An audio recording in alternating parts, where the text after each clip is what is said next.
জয় শ্রীকৃষ্ণ। শুভ রাস পূর্ণিমা। উপমহাদেশের সনাতন ধর্মের একটি বড় উৎসব রাস উৎসব বা রাসলীলা।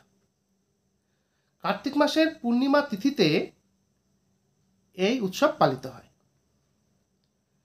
রাস শব্দের অর্থ আবেগ, অনুভূতি বা স্বাদ। লীলা শব্দের অর্থ নৃত্য বা খেলা। রাসলীলা শব্দের অর্থ পরম আনন্দ বা ঐশ্বরিক প্রেমের প্রকাশ।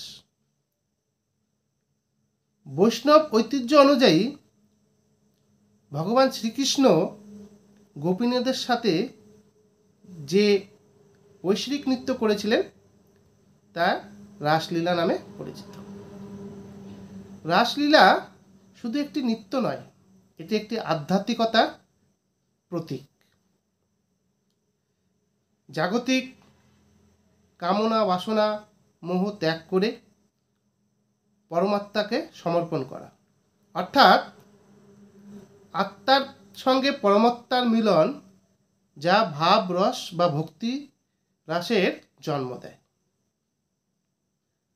ভারতবর্ষের উত্তরপ্রদেশ, পশ্চিমবঙ্গ, উড়িষ্যা, আসাম, মণিপুর ও বাংলাদেশের সিলেট অঞ্চলে রাস উৎসব ভীষণ জনপ্রিয়। মণিপুরী সম্প্রদায়ের প্রধান উৎসব এই রাস উৎসব। মণিপুরী রাজা ভাগ্যচন্দ্র 1800 শতকে রাস উৎসব প্রচলন করেছিলেন। মণিপুরের রাস উৎসবের প্রধান আকর্ষণ হচ্ছে রাস নৃত্য, যা মণিপুরী সংস্কৃতির ঐতিহ্য। ভারতবর্ষের শাস্ত্রীয় নৃত্যের অন্যতম একটি নৃত্য হচ্ছে মণিপুরী নৃত্য। এই মণিপুরী নৃত্য রাস নৃত্য থেকেই এসেছে। বর্তমান সময়ে পশ্চিমবঙ্গের কোচবিহার, নবদ্বীপ, শান্তিপুর, উলুবেড়িয়া প্রভৃতি স্থানে রাস উৎসবের খুব জনপ্রিয়তা রয়েছে।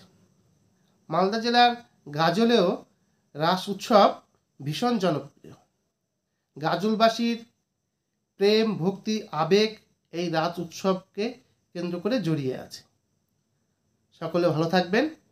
আমার এই ভিডিও ভালো লাগলে অবশ্যই কমেন্ট এবং শেয়ার করবেন।